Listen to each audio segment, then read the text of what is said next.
It's the often imitated and never duplicated Squeegee Life Podcast. What's up? What's up, dudes? What's up? What's going on, boys? Same shit, different day. Same As thing. you guys just can see it. there on the screen there, Mike's going to be a little bit late. Mark's camera still doesn't work.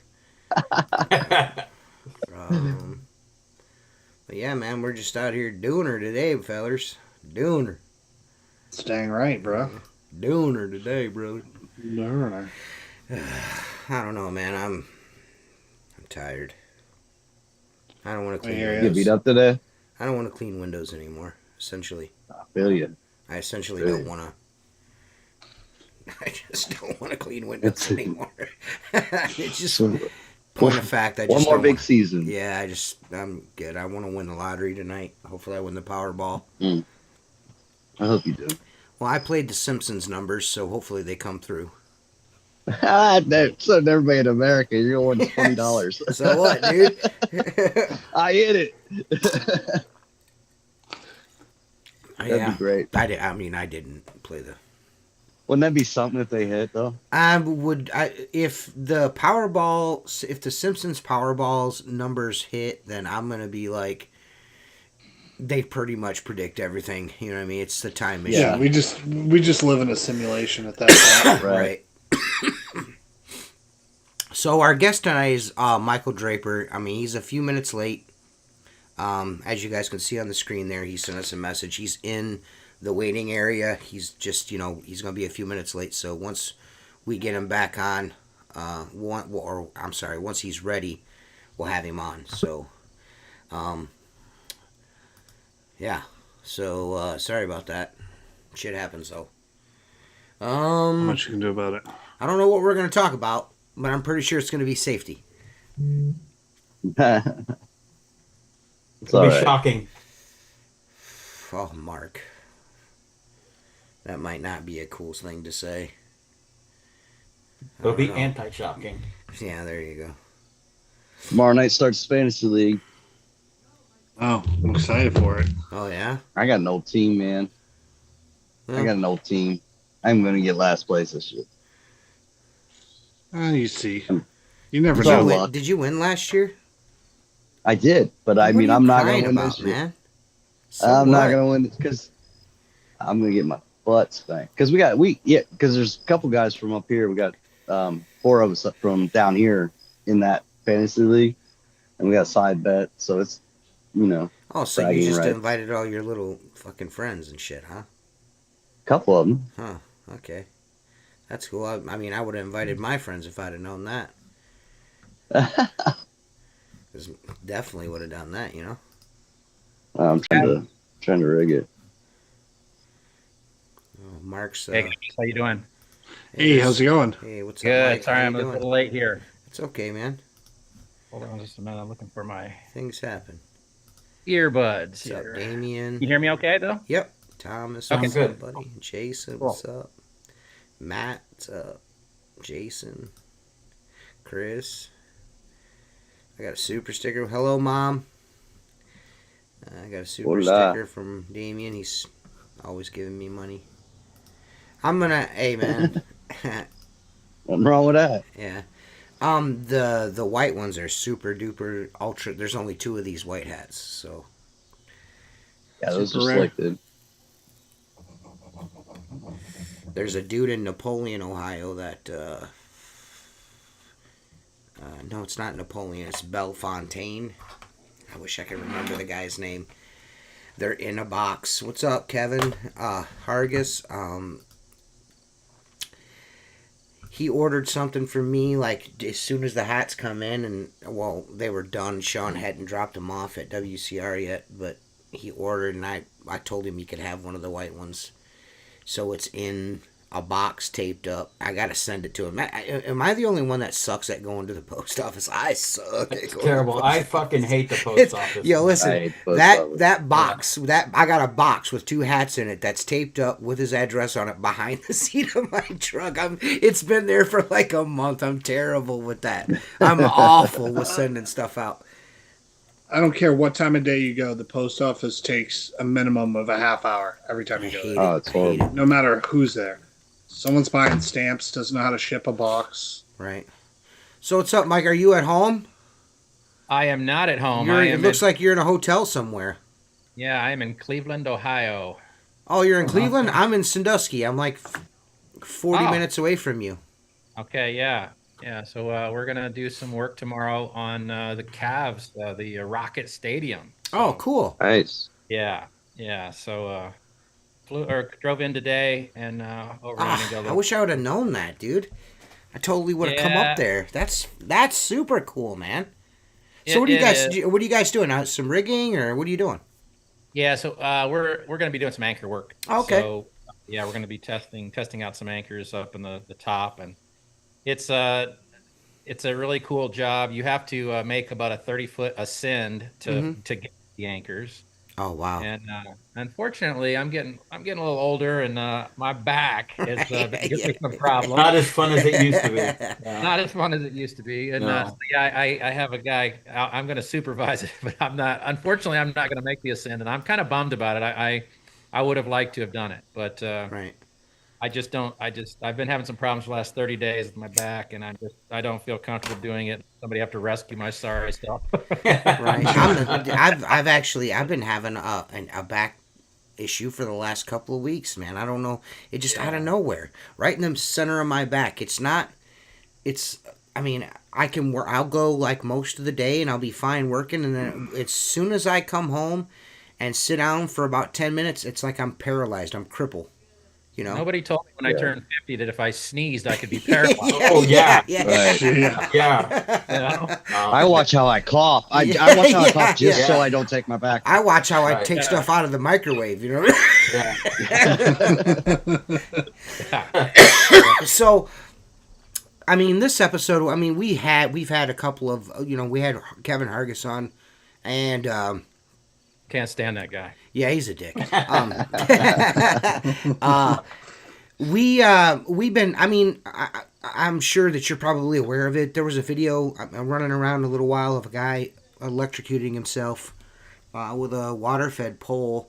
Yeah, on an S camera, right? Yeah, on a Ring camera. Ring camera, yeah. I of course, I mean, when I seen that, it instantly hit home because I started thinking, I mean, selfishly, I thought about myself, you know what I mean? That could be me. And it kind of lit a fire under my ass. I have this platform that I've built over the last almost 10 years now, and I've never really talked about safety in that regard or really heightened on it. And now since I've seen that video, I've been doubly sure that when I do a video or any content using a water-fed pole, I always, either in the description, mainly on camera, I always remind people to be safe. Because I think maybe, and like I've said this before, I think maybe we get a little complacent about using a water-fed pole because it's quote-unquote, air quotes, the safer way to do things. It makes people that are afraid of heights capable of entering our industry and doing some work.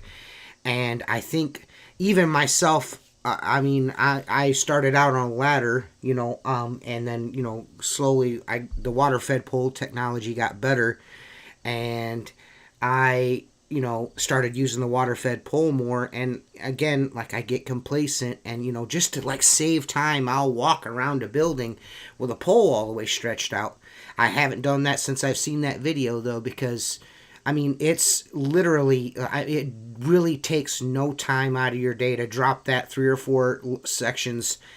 You don't have to drop it all the way down, but you could at least drop it to where it's not a hazard anymore, Right. And, I just, I was like, I want to make sure that on a regular basis, at least a few times a year, I want to get on people like you to talk about stuff like that, things that we can do to prevent that. And, what's the answer to that, as far as what can we do as a community to help? Because this industry, you're probably not a big TikTok guy or anything like that, but What are you saying? There is a large. You're old. Yeah, there's a large contingent of young people, like a huge injection of young people into our industry because of the water-fed pole and social media, and I really feel like we need to talk about this and get this out there more so people, and even the solar panel stuff, because I see a lot of people poo-poo the I don't need to be safe. I've done this for 10 years and never got shocked. I mean, like yeah, yet. You know what I mean? You haven't had an issue yet. You never know. And that is a lot of voltage. So I know it looks kind of whack when wearing those big rubber gloves and those boots and having insulating poles and having all that stuff on doesn't look cool, but I mean, it's better than being dead, So Right. I'm just curious. What are your thoughts on it, and what do you think about all of this? Is it what? Yeah. Yeah, no, I mean it's real, and first of all, the statistics are staggering. I mean, I obviously with what we do, I'm watching statistics and things like that all the time. And comparatively, I'm always looking at rope access statistics in our industry and how they affect. But here's the staggering thing about it all is, except with the exception of 2023, the rope accidents went to 5 that year. But without 2023 in there, the electrocution accidents actually outnumber RDS rope access accidents every year for the last 5 years. And so it is growing, and so it's hard to ignore that statistic. And I've been around this industry for a long time, and I remember the push in. I remember doing water-fed when water-fed wasn't cool. Right. I also remember. Yeah. And Pepperidge Farm who says remembers as well. I gotta disagree, Mike. At what point is it cool? Well, that's true. That's true. But the industry really, they embraced it kind of based on the fact that you mentioned that you're going to basically negate a hazard, a fall hazard, stay on the ground, keep your feet on the ground. But there was never any industry push. And I was a part of this. And so I fault myself for this too. There wasn't an education on the electrical hazards of water-fed poles. And so, I think that's part of it. There wasn't an education process, and a lot, you'll hear some people say, "Well, it's education, or it's not. It's common sense, dummy. Don't touch electrical lines with it." Yeah. But the problem is, and you see it all the time on Facebook, you see guys say, "How far away do I have to stay from this line?" Okay, so what they're asking is, what's the minimum approach distance? But that's a mitigation of a hazard. That means that hazard is there, and they're going to try to stay so far away from it, right? Right. But a lot of the accidents that we see, they were maybe even trying to keep minimum approach distance, but maybe it arced. They didn't have it.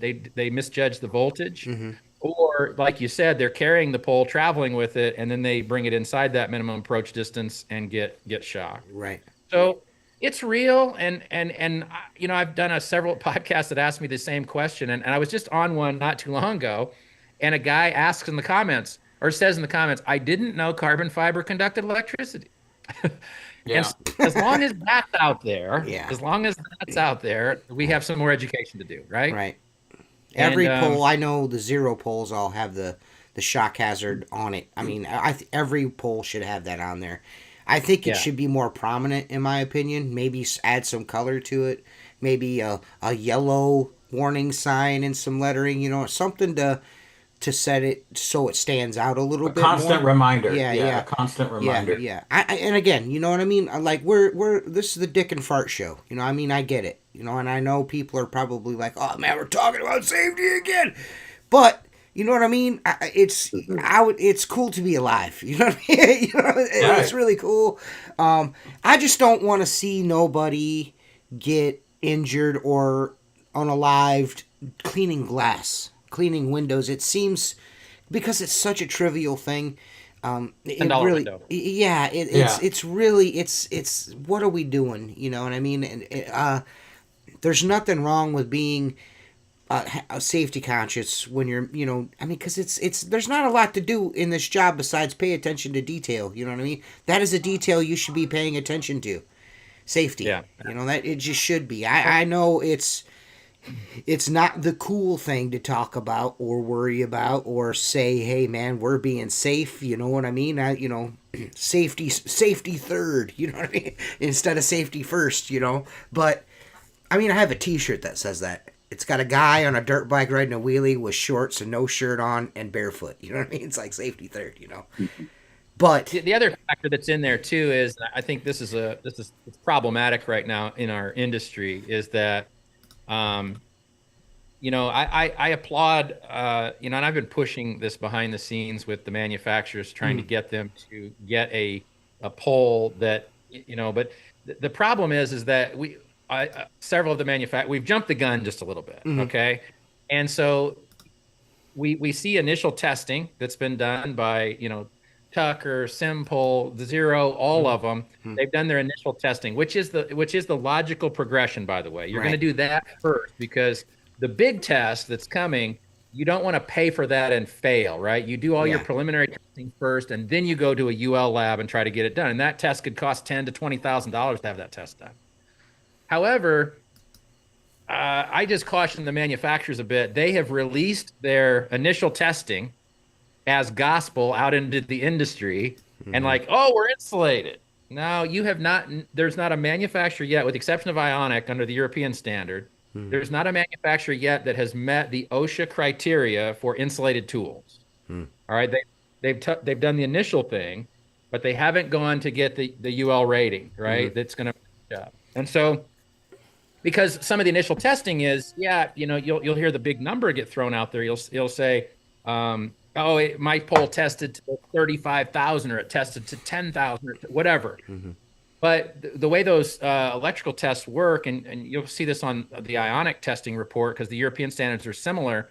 If it tested to 10,000, that means it has a rating of 1,000, because it has to have a 10-to-1 safety factor. Oh boy. All right. And so and the US is very similar. So if you've got, just because you had a voltage test that ran 50,000, that doesn't mean the pole's going to rate for 50,000. Right. And so Kevin Hargis said that Zero hasn't released numbers. Yeah, well, yeah, I don't. It's just, we're putting information out there, right? We're saying, hey, this is an insulated pole section. Now, by the very nature of the material, it makes sense that it is. But what I want to see is, I want to see us do exactly what Ionic did in the UK. I want to see them go through the UL process in the United States, so that they can actually have a rating for an insulated tool. And they have every merit to do that, because it's exactly what OSHA says. OSHA says if you're around energized lines, you have to have your employee with insulated tools.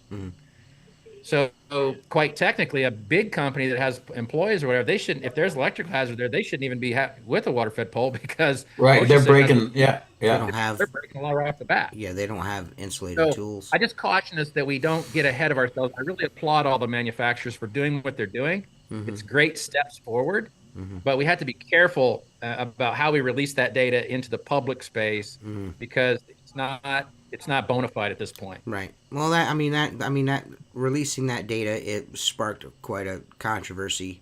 It upset me. I will say that, because I just feel like without that UL stamp on your pole, I don't want to hear anything you got to say about anything about numbers or none of that stuff. I don't want to hear it. It's to me, it's not. Until it has that stamp on it, I mean, what are we talking about? You know what I mean? It's bad. Right. Well, This is bad. You know? if you read those reports, the average window cleaner, and including myself sometimes, I can't quite understand what it's saying. It's done by engineers, and Right. you know, It's not in layman's terms. Yeah, It's there's not no in doubt. layman's terms whatsoever. Yeah. And so that's why the common user, and I include myself in that, I just want to see a UL stamp. Just show me a UL stamp. That's and all I'm I good. want to see. You know, I mean, coming from the construction trade, I mean, I started doing windows in 2005. Before that, I was in the trades. I was a carpenter. So, you know, OSHA and safety, I mean, I worked for a couple of big companies. That was a huge thing, you know what I mean? And, you know, without that UL rating on something, you know what I mean? We weren't dicking with none of that, you know what I mean? Most of the time, if we had to work around power lines like on a lift or scaffold or anything like that, they were blanketed and sometimes shut off while we were up there, you know what I mean? It's just, that was part of it, you know? There was no chance of you could come in contact, because the shit's blanketed and turned off, you know? So... Right. And the other side of it too is, there may be some manufacturers that say, you know what, I'm not going down that road. Yeah. Right. I have an insulated tool. I'm not going to go down that road at all. And hey, all respect to you. Just put the label on there that says, Well, the thing also is let's just say hypothetically, 1 million water-fed poles out there now, and poles that would include, aluminum or any kind of telescopic pole that's already out there. You know what I'm saying? And now, realistically, they're, from what you're saying, Mike, practically illegal to use in a lot of places, correct? Yeah, I mean, if you're following the OSHA guidebook, if you have workers around an energized system, they have to have insulated tools. This way. Yeah. But I want to back up just a second. Did you say that water-fed poles might be made of aluminum? That really dates you, Mark Tanner. You are. Yeah, it does. Oh, days. yeah. Yeah, the old I heavy still have Tucker that. pole. Yeah. The first water-fed pole I ever used was aluminum, Yeah. and then we got a That's why Then we got everybody hated them. We didn't want a water-fed pole. Yeah. 'cause you don't Right, want that thing right. around. and then Right. we got then we got one made out of Golden fiberglass. We breakers. thought we were so cool, dude. Yeah. The wet noodle, right? Yeah, The wet noodle. yeah, Yeah, you're Yeah, standing yeah. across the street to clean a window on the other Yeah, side. it's got like a 7 or 8 foot Yeah. deflection in the pole. It was terrible, So- dude. So, Mike, if carbon fiber will conduct electricity and fiberglass, you're probably not going to be able to answer this. I'm just going to make this statement, but I want your opinion. So, fiberglass won't conduct electricity. We all see power trucks with insulated booms, insulated baskets, right? And it's obviously probably not a fiberglass boom, but a fiberglass covered boom, right? With metal in there, I would assume. But, would it be feasible to have a carbon fiber pole with a large layer of fiberglass woven around the exterior of the entire pole? Is that, aside from adding weight, and you still have your carbon fiber, because everybody wants to build the lightest, most rigid pole, let's be real, okay? Because of the days of the aluminum poles. That said, is that something that would work? Do you know? I mean, it's hard for you to answer that, but Yeah, I mean, I'm not an electrical engineer and I'm not going to pretend to be, but I will say this from the preliminary tests that I have read, there does seem to be some promise to the ionic test. Basically, when they're trying to go from the 10,000 voltage up to the 50,000, what they're saying in there is that they're doing a coating of Kevlar around the other sections to get that non-conductiveness for the rest of the pole. So there does seem to be something to the Kevlar thing, and the other sections having a Kevlar coating or something like that, making it less conductive. And I just like to say that term. Let's use the term less conductive. right, yeah. Put enough Yes. juice to something. It's gonna light. Yeah. It'll light. Yeah. All right. It'll So, light. but it's less conductive, right? And so, but we've just been we have our safety advocate program, and of course we have the automated JHAs in there, and we've changed our JHA automation to basically say, are you using a water-fed pole? Yes. Are there electrical lines present? We don't care if you're going to be around them. Are they present? Yes. Okay, we're immediately defaulting to insulated base section, electrical hazard boots, and rubber-coated glove. Just because we're just seeing too many of these accidental, well, I didn't know, or I didn't think, or, Right. In Jason Knight's case over in the UK, that was just a grandfathered in line. It shouldn't even have been 35,000 volts, right? Who would have thought it would have been? It wasn't supposed to be. Kevin brings up a really good point here in the chat. He said, fiberglass and Kevlar, that works until you wear a hole in it, and that's Right. That's another issue there altogether. That I think it would almost be prudent to. There should be a lifetime on the pole. If it's UL listed, you know what I mean. It's only going to be good for so long. You're going to have to buy another one. Well, You know what I mean? That's not something that you're going to be able to be like, I can buy this and depend on it forever. You know what I mean? You're going to have to. It's probably safe to say now that with more accidents, and unfortunately they're going to happen, OSHA starts getting their mitts into this even more. They can come on a job and shut you down then, and probably put some pretty big fines. Yeah, I wouldn't think that if you bought something in that regard, like say a UL listed water fed pole, And your PPE, it's not something that you'd be using every day anyways. It'd be something where you would be using, that would be put up and only used in instances where power lines are present. You know what I mean? Yeah. That would be, so I guess that kind of eliminates the worry so much about wear. But I mean, I would think then you would also have to have some kind of expiration date, like milk, on that. Am I right? I mean, Yeah, I would think so. Isn't most safety equipment that way? Like with ropes and senders and all that stuff. I mean, there's like a failure point. Date Am I codes, correct? Yeah. Okay. No, there is, and so yeah, you'd have to see what the labs are gonna let accomplish there or Right. whatever. Okay. You know, The other side of this story though is and this is why I think some of the manufacturers are a little gun shy on this. I mean, how could you not be?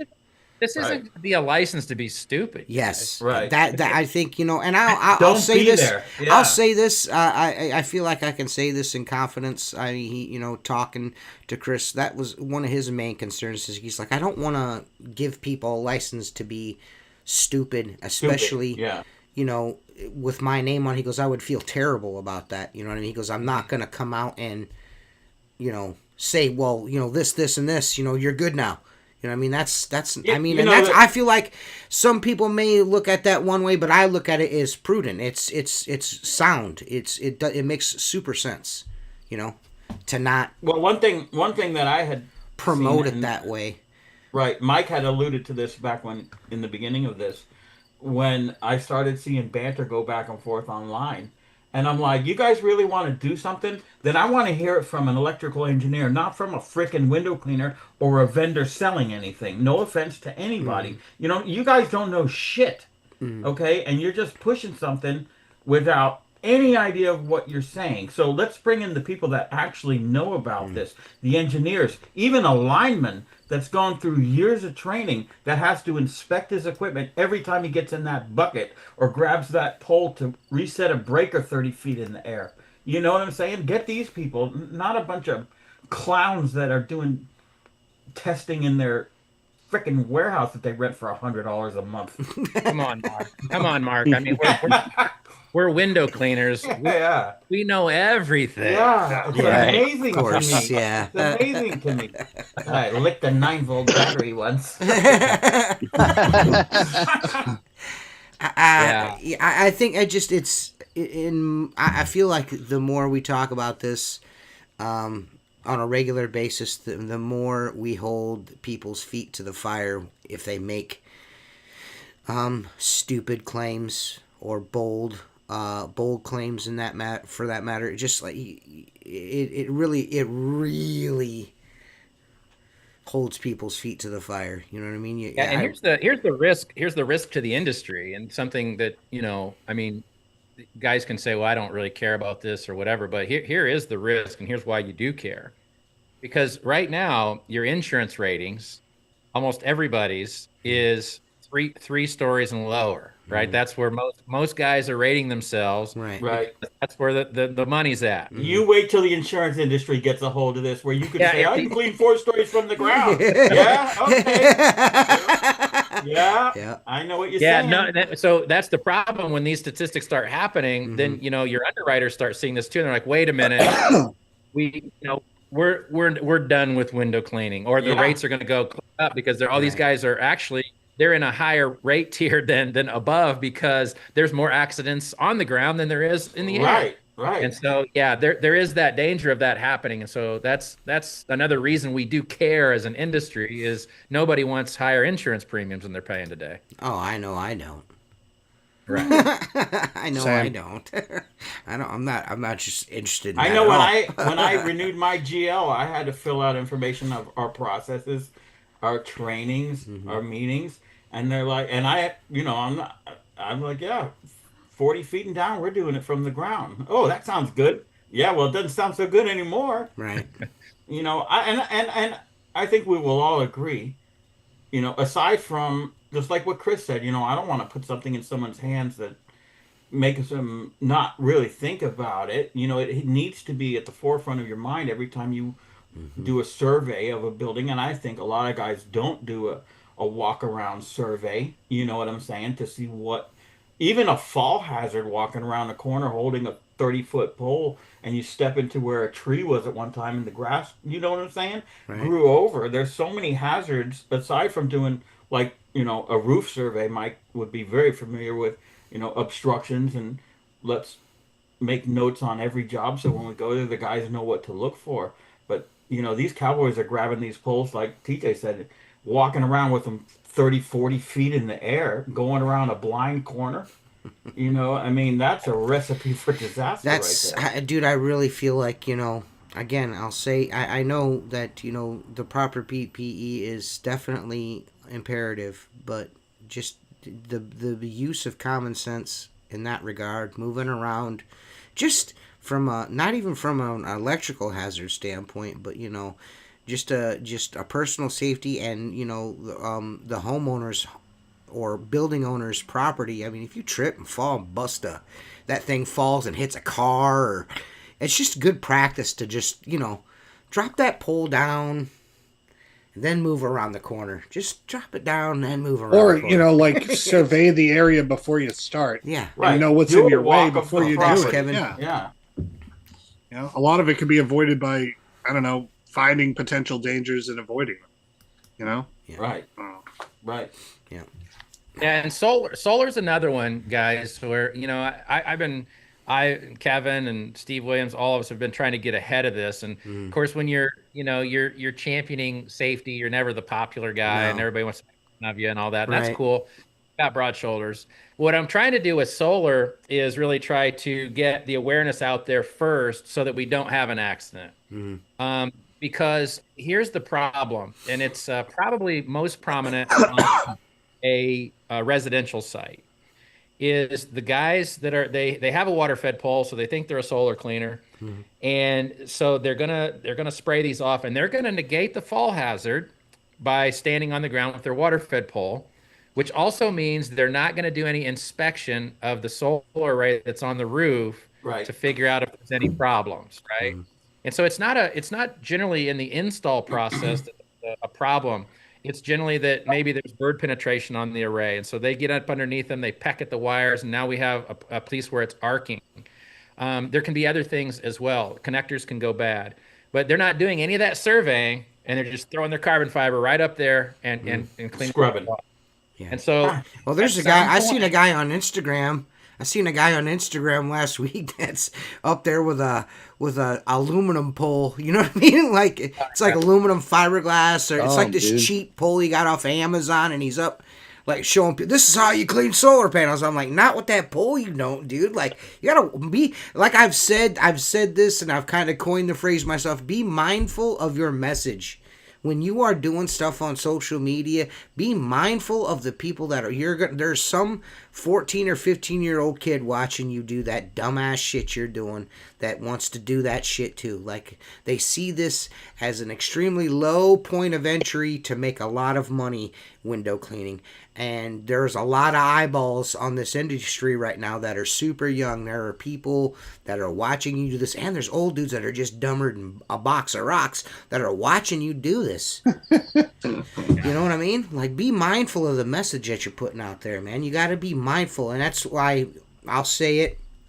When Philip started saying all that stuff that he was saying about his poll, I'm like, you need to be mindful of what you're saying. You know what I mean? You're putting out, great, your pole is all Kevlar, but it's got aluminum clamps on it. But let's push past that. What you're saying that's not good to be saying, like what you're saying. You know what I mean? You need to dial that back a little bit. You know what I mean? Just rein it in a little bit.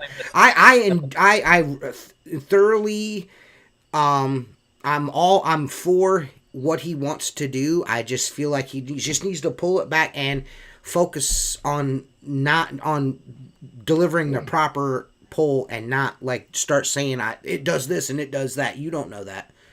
You don't know that. So Mike, I have a question. I don't know if you'll be able to answer, but I just had another 10 400 watters put on my house. Okay, so I have 46 panels. It's like 17,480 watts. Okay, I had 10 new panels put on, and because of He all needed this, to, he built a house for his RV, and it yeah, need here we his go. No, his RV house needed some no, yeah, power. I'm selling so much power back to FPNL right now. I'll be able to retire in a month. Yeah. So, so, so Mike, now the guy that put the system in, okay, was very knowledgeable about solar. I mean, I'm like, this guy's a god of solar panels, okay? And I asked him, and he couldn't answer, and I'm hoping that you can. I have a I have a big breaker, disconnect on the side of the house by my meter that feeds my inverters, okay? And I asked him if I shut that breaker down, right, the big red handle, and clean my panels.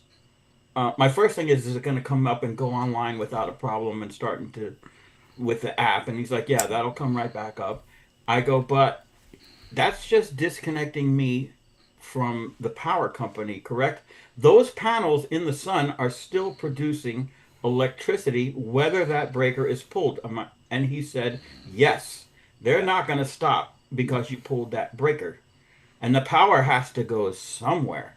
So is it safer to shut it off and clean them or leave it on and clean them?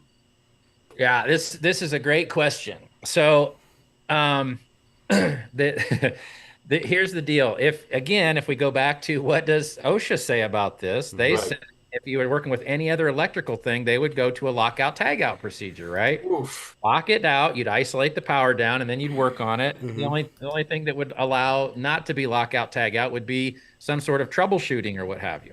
Yes. So you start looking at that for solar. And is there a proper way to shut panels down? Yes. Do I think the average window cleaner is going to be able to handle it? No. No. Because it's not just as simple as going over and shutting that breaker down. You actually have to go to the distribution source of that, shut it Mhm. down first, and then walk backwards into the process. And even that isn't going to shut the panels completely down. Right. You may lower the risk of electrocution because basically it's kind of the way it's been described to me, it's power that can't go anywhere, right? So Right. it's there, Right. but it's not, it doesn't have a means of transportation, basically. And again, I'm not electric. Yeah. So Yeah. it's just But, it's stored energy like a battery. Correct. Yeah. Yeah, it's like being stuck in traffic. Right. Yeah. Would it be safer? Yes. My opinion about this is that at some point, and there's, believe me, there are lobbyist groups right now fighting for this. Hmm. The electrical unions don't want anybody touching that array that's not an electrician. Right. And they're fighting for that hard. Yeah. And I think you'll see them win in the utility scale. And I think you'll probably see them win also on commercial, like Amazon rooftops and stuff like that. Yeah. Whether or not they actually want to do the cleaning or not, that'll be another thing, but they're going to oversee it. Right. And so, I mean, that's coming. Now, residential panels, there's always going to be somebody that says, hey, can you spray them while you're here? And somebody Right. do it, right? Right. Right. But no, I think it's probably better that window cleaners anyway don't try to worry about shutting panels down, but just use, if with a solar panel thing, if you would just use your insulated base section that you have today, Yeah. use your electrical rated gloves and boots, you're going to be okay. Right. We're talking about 1,000, tops at 1,000 volts. So I got another one for you. Because electricity seeks ground, am I safer standing on the roof doing this, even though it's a metal roof, right? But it's not touching the ground, or standing on the ground with an extra 30 feet of pole? Think about that for a second. Yeah, say that again. Okay, so is it Hey. safer to stand on the roof and clean the panels because electricity seeks ground, right? Or is it safer to stand on the roof and clean them because you're not touching the ground, or stand on the ground and clean them? Because that's the path the electrical wants to find, is the ground. Yeah. See, these are the thoughts that kept me out of the really good schools, Mike. Yeah.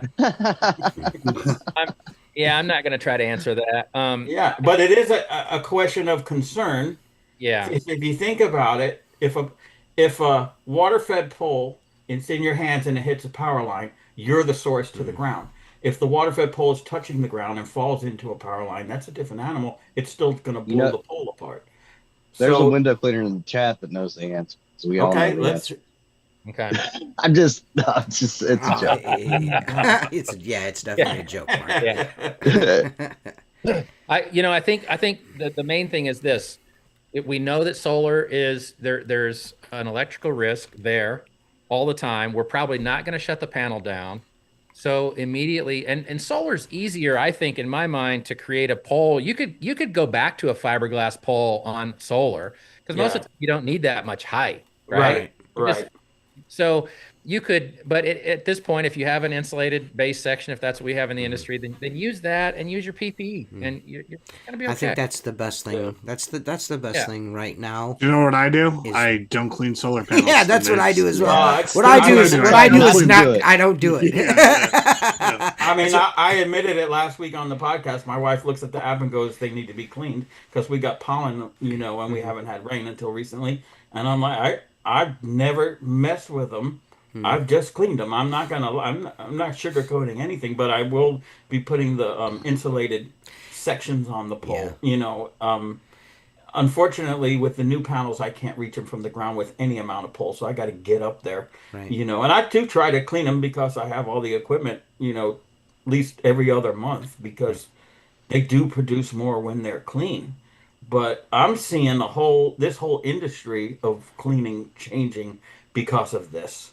Yeah, no, I agree. It's so and I think the larger commercial units and even the utility scale farms and stuff like that. I mean, the guys that are really serious about that, you see them, they got like tractors. Oh yeah, you're never gonna break into a solar farm showing up with even a zero pole. They're gonna laugh at you. I mean, once industry. You took mean my off and skid they mark got- won't work, dude? What the hell, They dude? got $300,000 tractors dragging a car wash brush across them. Yeah. And people like the funny thing is about the industry is because for the most part, I'll go on a limb and say people are full of shit. They're like, I'm going to bid this solar farm, and I get $8 a panel residential, so I think we'll do 7 on these. They pay pennies a panel, pennies, and you got to drag water. the water through sugar sand in Florida trying to clean these panels, and you're going to compete with that little 15-inch brush. Yeah, I don't think so. Here's 50 cents. Go home, kid. Yeah, no, it's just one of those things. And then in the robotics, the robots and things like that, they're probably a safer means too on a lot of this stuff. But I think residential is where it probably gets that's where even for window cleaners, I think that's where we need to have the most education is. Look, you're going to stand on the ground. You're not going to do a survey. You're not going to know anything about it. So default immediately insulated PPE. pole. Yeah. PPE. You go to zero and get yourself an insulate pole at cost. Cost. Right. He don't charge you no extra. What he pays for them is what he sells them to you for. That's pretty dope. And it's where can you get the insulated boots? From the same- WCR? yeah, I think you can get Zero and WCR. You can get the insulated gloves and boots. Yeah. And you just have it. It's just there. You put it on. I mean, I've been really like every time I get my pole out and I'm doing something where I've got to have like 20 to 30 foot of pole out. The insulated pole section's going on the bottom. No matter, you know what I mean? It's just, I'm just doing it. You know what I mean? And the PPE is really, it's just there for, again, it's not a license to be ignorant. Mm-hmm. It's that we do know that on a lot of the poles, okay, I've got the base section that's insulated, but if my hand goes to the second section, now I'm in trouble, right? Yeah. Or if everything is wet, yep. you achieve nothing. Right. The gloves basically give you that little, just all you need is just a little brief, knowing that that's, so it's just an extra added protection. That's why those base sections have to be long, obnoxiously long. You know what I mean? Or like, guy 6 shucks feet. it, right? He shucks it. Yeah. Which we all do. I don't want to carry the weight around, so I shuck those sections. It's like, okay, it's that's the thing. Yeah, Exactly. and water's another thing. I mean, again, I don't like to use the word not conductive. We do know that DI water is less conductive. Less. Right. But you've dirtied it right up there. Right. Everything changes when you have water as well. So just have to be careful, guys. Really think things through. And I've seen some arrays on top of commercial roofs that are they're horrendous, man. Like the wires are laying on the roof in water. And then going to go up there and douse it all down with more water, Right. dude. up I there, just, oh and my you don't God. know if those circuitries are, it's just like you got to think. You just got Yeah, to think it all. yeah. So.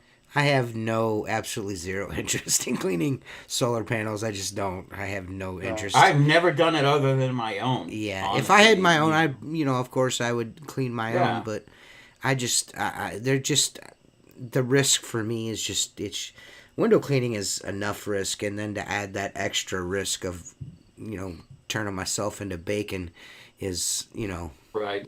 Well, I and we're just- the worst. ugh. Window cleaners are the worst about this, and I was the same when I had my businesses. You have basically a book of clientele, Mm-hmm. and so you automatically assume that you are a pro at everything. You're a window Right. cleaner, you're a steam cleaner, you're a this, you're a that, you're a carpet cleaner. You're everything. Right. There are some legitimate differences. Just because you have a water-fed pole and the Mm-hmm. cleaning looks the same, so far as window cleaning and solar, there are some legitimate differences in those two cleaning processes. And just because you're a good window cleaner doesn't mean you're a solar panel cleaner. Right. Right. Right. Yeah. I'm saying you can't get educated. You can get educated. So but is that? I mean, is that what you recommend? Is there like it should like say you're gonna I want to add solar panel cleaning to the list of services that I do. You're suggesting some training on how to effectively clean them. Yeah, the cleaning process is not that different. But what I would get some training on is recognizing hazards. Right. And What are we is there looking for? is there are there classes for that out there? Yeah. Okay. Now we created one. We've got one in our Safety Advocate app. The PWNA has one. The ISCA they have one. So it's just get educated on what you're looking for and what the potentials are, and that way you can be educated in your job process, right? You can write a proper job hazard analysis because you know the hazards. As much as I hate to say this, Mike, I think it's not too little, too late. That's not the right term for this, but I got a good feeling there's going to be some more people getting zapped. You know what I'm saying? Because of, like you said, I remember in the past looking at statistics, 3 to 5 high-rise guys would die or fall a year. Okay, but that's like saying it's safer to drive a car than fly a plane. Well, there's for every one window cleaner, for every 300 window cleaners, there's 2 guys that do rope descent.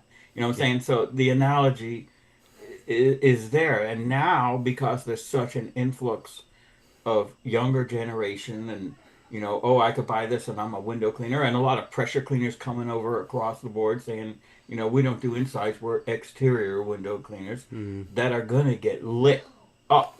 You know what I'm saying? That part of the industry has drastically increased compared to your statistics are to the Yes. other side. Right, So right. people doing it, and so just Right. naturally your statistics are going to be higher. No, I agree. And I look, I'm a safety guy, but I will say, there's only, I hate to even say this, but there is a factor in there that's got you have to think, right? And even, every one of these accidents that I always look at, investigate, and involved with, it's like, yeah, the human factor is the piece that just couldn't take out of it. It's like, I almost wonder. I'm And probably never that's- going to get on the. Go ahead. Go Mark. ahead. No, go ahead, I buddy. was just going to say, I'm probably never going to see that Forbes list, but I'm kind of thinking in my head if there's any kind of grounding strap equipment that could be put on a pole that would take it before you would, But I guess if you're holding it, you're also the ground strap. That's that's kind of like where I kind of broach the subject all the time. Is it's got to start with you first and foremost. Yeah. You know what I mean? It has to start with the dude using the tool. It has to start with you have to be mindful of your surroundings and what you are doing. And be aware that taking a chance for a $20 a window job, you know what I mean? It's just, what are you doing? Just think about what you're doing before you do that. Should I take this chance? You know what I mean? For like $100, should I take this chance? Well, it's just stupid. It's stupid to even think about. It's just money. If you can't do it safely, then do not do it. Right. If the customer doesn't understand that you don't want to be injured doing something, then they're not that's not a good customer then. Right. But the thing with when you do high rise, you you learn to inspect your equipment, right? You look at your ropes, you look at your descenders, you check for wear, you check your chairs. That's all built into learning the proper way to do it. But you can't see electricity, and that's the biggest issue I have. I hate electricity. That's the one thing I don't really mess with much. Low But voltage, 12 volts is fine with me. But when you can't see electricity and the massive amount of power that goes through these lines, so, and I have another question, Mike. So you got power lines, high tension lines, right? There's usually, like, I think I have three. It's probably, or two. It's a neutral and a hot line. If they're only 6 feet across, if they arc at 10, why aren't they hitting each other? You know what I'm saying? Why aren't they cross? Yeah, I'm not a Yeah. not that guy. Yeah, no, but if you think about it, if one's the ground and the other one's not, why? And you can't get within 10 feet, but they're 6 feet apart on the pole. Again, that's why I want to delve into this. Is why I said before, I don't want to hear what a manufacturer, what a salesman has to say. I want to hear what an electrical engineer has to say about this, or even again, a lineman that's highly trained. Mm-hmm. Like you seen these guys that lean out of a helicopter and put a ground strap on the pole, and it's like, and then they reach out and repair the line. That is amazing. We've done some training this year with linemen, specifically on bailouts of bucket trucks. Uh-huh. And so we go in and just do the bailout training for them. But we're always a part of their overall training. You want to talk? Linemen are a different breed. Yeah. Oh yeah. Different breed altogether. Yeah. And they, the stuff and the risks and stuff that they take every single day. It's one of the only industries, where bailout. I remember doing the first class, and I'd worked with, window cleaners or other guys that were doing mobile air work platforms, and I was like, okay, so bailout's like the last scenario, and you might have to bail out or whatever. And when I was talking to linemen, I'm kind of doing that, and the one guy puts his hand up and he's like, dude, you don't have to sell us. We bail. I mean, we time. I'm like, what do you mean you bail? He goes, yeah, we bail. We're going out in the storm. We put the thing up there, and it's arcing our truck, and our truck's on fire, and it's blowing hydraulic lines. He goes, we bail all the time. You're not going to convince us. Yeah. I'm like, yeah. oh, okay. Right. Yeah. Because we jump all the time.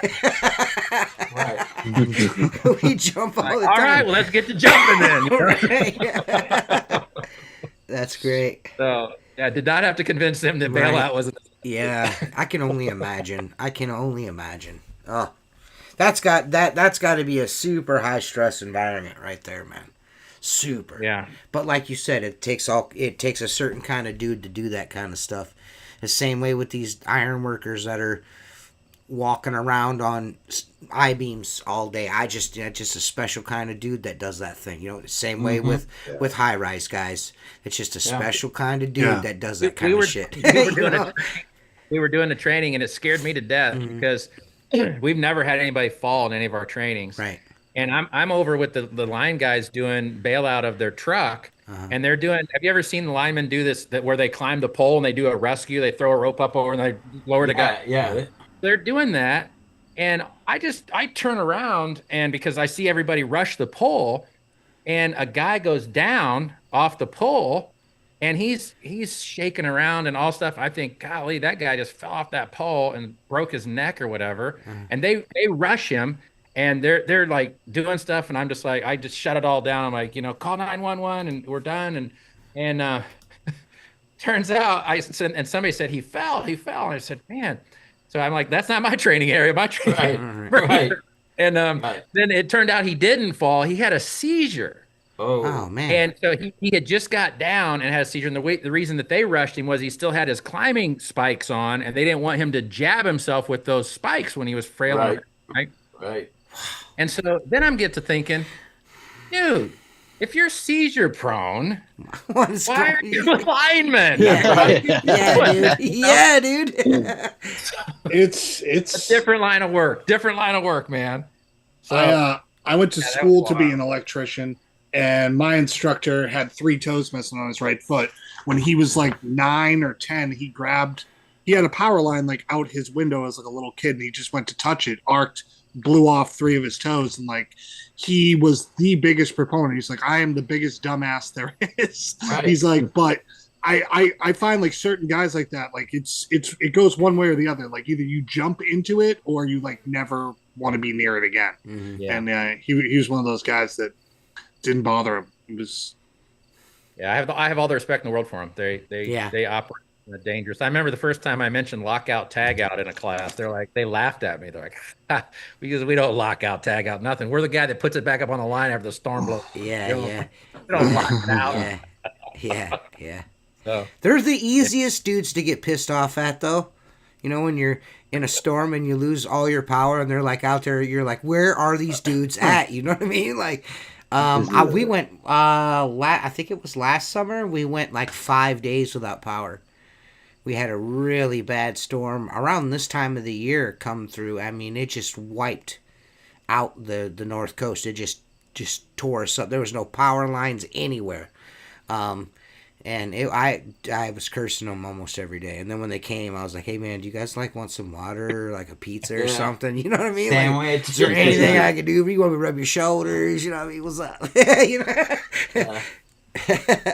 We went 3 days without power, and they showed up at 8 o'clock at night. Mm-hmm. And they come out, they got the flashlights out. We're just thanking God. Mm-hmm. And then their checkout time was 8:30. They couldn't work past 8:30, so we had to wait until the next day.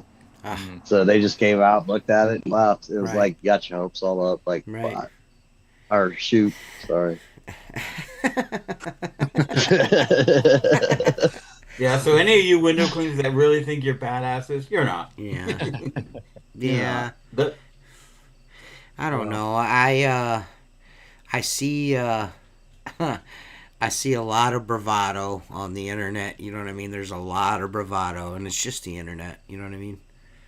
When it comes right down to it, it's just guys talking on the internet. But again, you got to be super mindful of what the message you're putting out there. Yeah, even so, Mike, we have, a matter of fact, it was about a month ago, our power company showed up doing surveys because they're putting all of our power underground, you know, from the poles underground, and they've got to map it out because a lot of people are on septic and everything. I was talking with the guy, and so let me ask you this. The insulated lines, mine are insulated. You know, you can see the black wrapping on them. They're still probably not safe because that insulation could be there from 30 years ago, right? I mean, so don't fall into a false sense of security. Say, that's a cable with 2 power lines braided around it. Okay, that doesn't mean the insulation doesn't have a breach, right? I mean that's it. I mean, to your point earlier, you say, well, if you got a weatherhead that comes into the top of the house and a roofer will get up there and put the roofing down, he doesn't get shocked, right? But so those are insulated lines. But the thing is again, it just, why take chances? You know, yeah. We probably don't know how to inspect an insulated line. We don't know what to look for. So it's just like, just don't stay away. Yeah. Assume it will and can arc. Exactly. You're good. Yeah. Exactly. So, Yep. I don't think there's any other way around that. That's just the right thing to do. There's no way around it. Well, I think awareness is as important as insulating the poles. People being aware of their surroundings. No question. If you don't want to get shocked, don't be there. Mm-hmm. And it doesn't take long, like we've all said, to walk around a property, even a residential home that has above ground power Listen, lines. that should be done when you're walking around before you even, when you're bidding the job. That should be right there at the forefront of your mind, just as well as counting the windows or counting the solar panels. Am I going to run into any issues with getting electrocuted? You know what I mean? Right. Am I going to trip and fall into a ravine while carrying this pole around? Am I going to break my ankle on the curb over? I mean, you just got to be thinking about that shit. Am I going to get hit by a car? You know what I mean? You just got to be mindful. Yeah, you said complacency earlier, and you know that kills the cat. So in a couple of cases, you know, you look at even with Jason Knights, he had done that house multiple times. It was not his first time on the house. Right. And then if you look at the death that happened out in Idaho, Similar story. They weren't even cleaning windows. They were hanging Christmas lights on a tree. They had done that for the previous, I think, 5 years. Well, what happens in 5 years to the tree in the Trees front? grow. Yeah. It grows. It gets taller. Yeah. Well, as they start going up, now they put their pole in reach. So, yeah, it's not just that, well, we've done this before and nothing happened. You have to rethink it each time and look at the hazards each time as fresh hazards. Right. Definitely. Yeah. Not exactly. You can't go. So you think over the next 10 years, this is going to get much safer.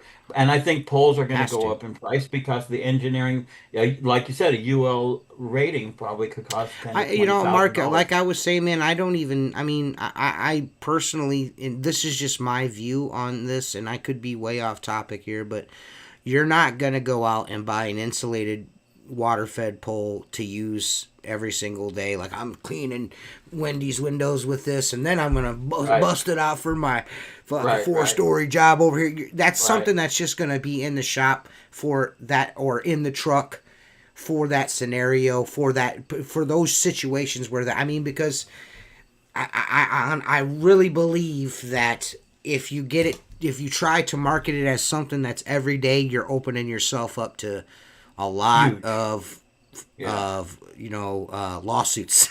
You know what I mean? And it's never going to be used the way it's intended. It's never going to be used. You have to take into account who's doing the work. Like if I go and bid a job, any job, in the notes on every job is marked where the power lines come into the house, and what windows, if any, that we're not going to do in this scenario, and it's marked, it's put in there, because, like, again, you have to assume, like, who is the user on that job. You know what I mean? Like, you're only as good as your worst employee. The guy who cuts corners, the guy who's not going to ask someone to foot the ladder, who's just going to run around and isn't going to look. So, like, you have to. I don't think it's ever really going to be that way unless you're like an owner operator type situation. It's like kind of the only way you can kind of mitigate that. Yeah, it's I mean, it's similar with the harness, right? It's like you're wearing a harness so that if a fall occurs, right, and it's at some point it's going to occur because for whatever reason you didn't think about something or didn't do something right or whatever. So yeah, I don't know. To circle back around on my point, there aren't those harnesses and stuff, they're only good for so long? Am I correct? Yeah. So that's exactly. like I said, I think this insulated water-fed pole idea is a wonderful idea, but I feel like this is a specialized tool to use in situations where there are power lines present on the job. That's just my opinion. You know what I mean? Yeah. I don't think it's something that you should be using if you're just doing a couple story house. I don't think, you know what I mean? I don't think it's a regular use tool, is my opinion. And I could be off base on that. I could be off base on that. The problem lies, TJ, when you put that pole in the hands of an employee, just like Seth said. How would you feel, Seth, if one of your guys, or me for that matter, or any of us, went out and did something stupid and didn't go home because of it? I mean, I try to make a point. I mean, training is so much of the job, but a lot of it, I'd say my newest guy is probably 2 years now. Yeah. And I'm still amazed when I get on site, where his thought process is sometimes, because he just hasn't had the experience of something. I've been doing this 22 years. I've seen a lot of shit go wrong. You can't stop people from getting distracted. They're thinking about going. Well, yeah, you kind of point. Yeah, that's what I'm saying. When I work with them, I'm like, hey, like, did you see that? Do you see this? Like, start here, move that. Like just things that seem common sense that are really kind of learned behaviors. It starts with you, but still, no matter what you do training wise, it's like they have to be willing and able to be trained. You know what I mean? And take it in. And also to remember to do it, it's the hardest part about having people, I think. Yeah. Well, yeah, it's definitely a scale where now the window cleaning industry has just become that much more dangerous, because there's guys that will never do high rise, no desire to do high rise. Okay.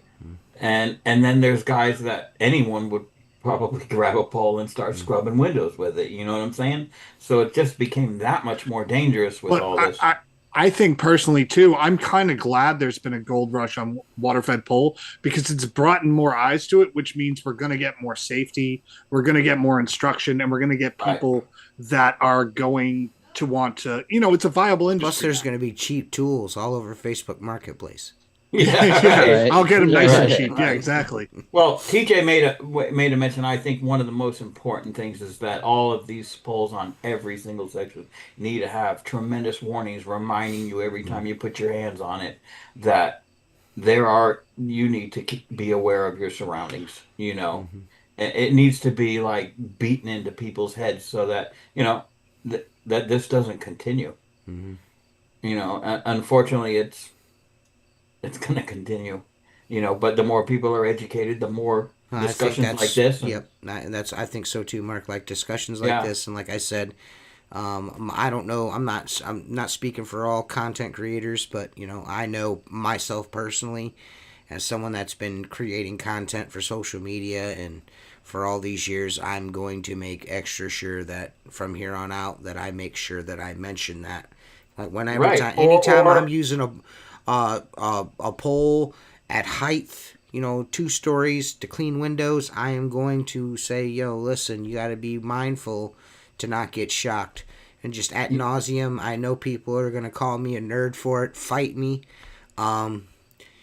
You know what I mean? Like I tripped over tougher dudes getting into a fight. You know what I mean? You're creative enough with this stuff that on beginning and end of every video, you could put up a scrolling screen that says, remember. I'll be honest with you. I was thinking about doing that, which I probably will be putting a warning in my videos, but just feel personally, I just feel better that if I just say it. If I say it, if it comes out of my mouth, just be mindful. Don't forget, if you're moving around a building, collapse the pole, then make your move. Then, just be aware of your surroundings and not get electrocuted. Be mindful of that. We're already winning. We're already winning to point, Mark. And here's why I'll tell you that.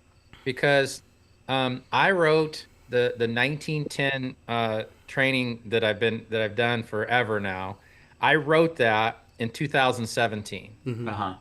In 2017, we had slides, and I've been tracking the electrical strikes since then as well. We had those slides. Who was talking about it though? If we go back to your podcast, you weren't talking about it. Nope, sure weren't. We were talking about it, right? Nobody was. But today we are. Right. And so we are winning. We are advancing.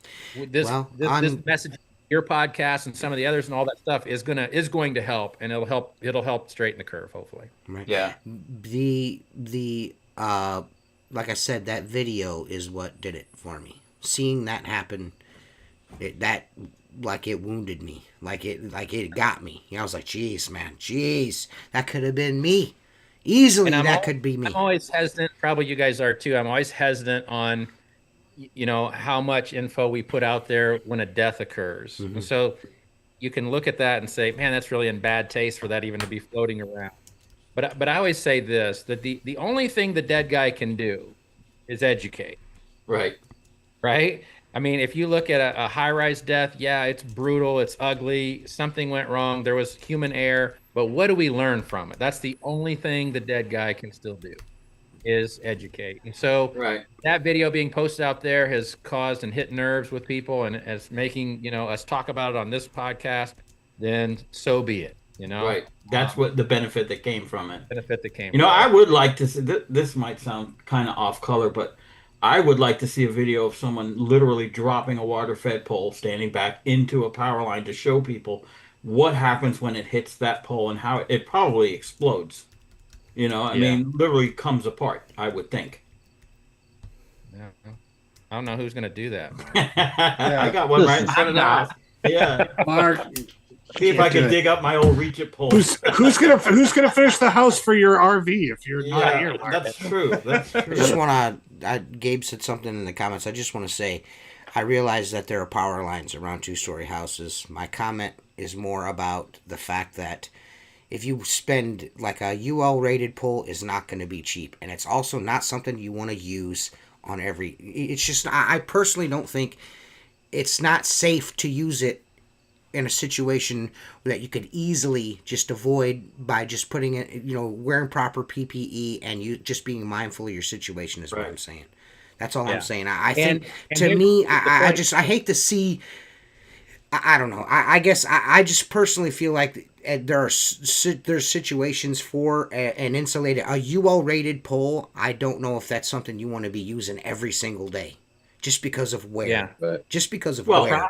Problem with that too, from the manufacturer standpoint, is let's just say it costs, let's say it costs $20,000 to get that UL testing done, and then I'm okay spending that $20,000 as a manufacturer if I'm going to, push that out and amortize that out over 10,000 poles I'm going to sell. Right. But if you're saying it's a specialized tool and I'm only going to have that once in a while, now that $20,000, that pole's going to have to be, 3 times the cost of a regular one. So there's some problems with it all. I mean, I think that's where I get back to just fucking avoid it.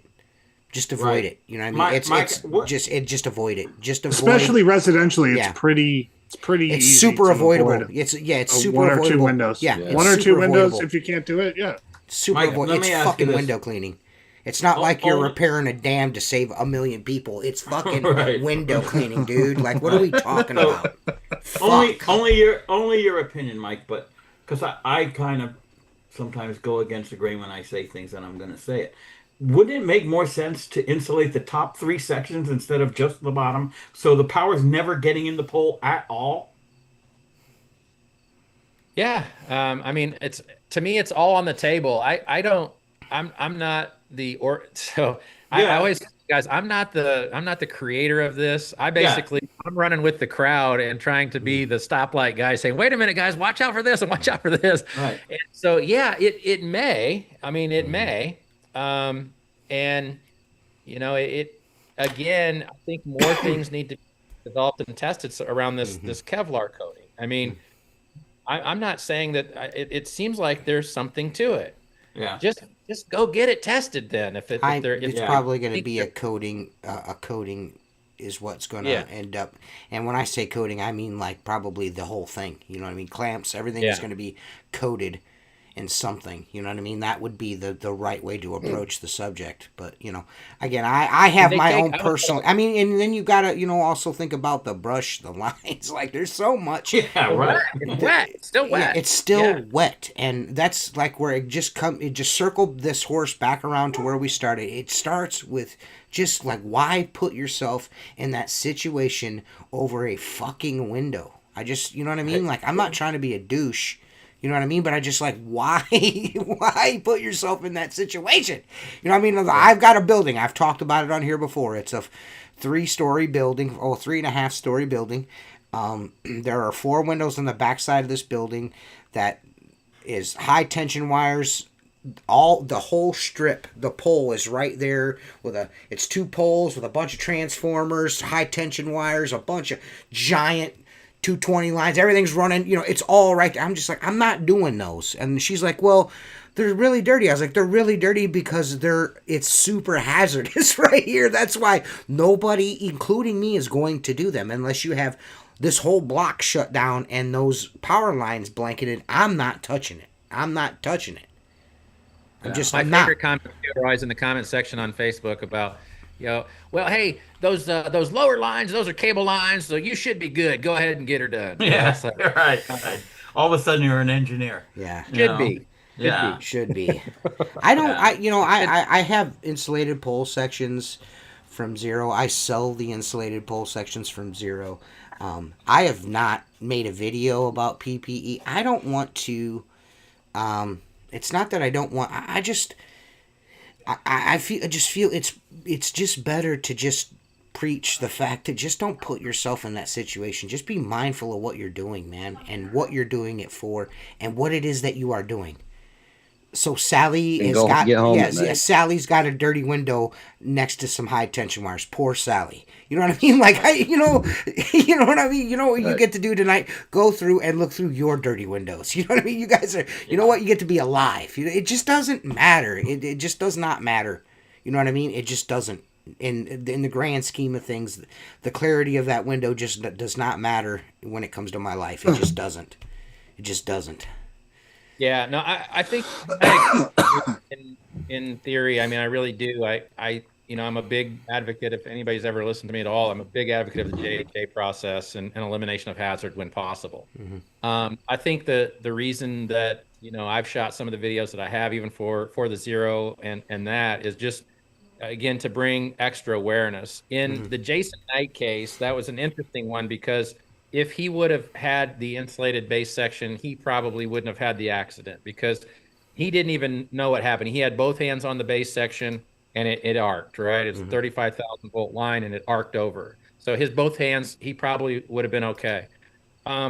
If in some of the other cases, they reached over and grabbed the second section, even with those gloves, if you ever watched any videos of electrocution on those rubber gloves or whatever, they can melt, and if they're not rated right or whatever. So And again, they're wet. yeah, They're wet. yeah.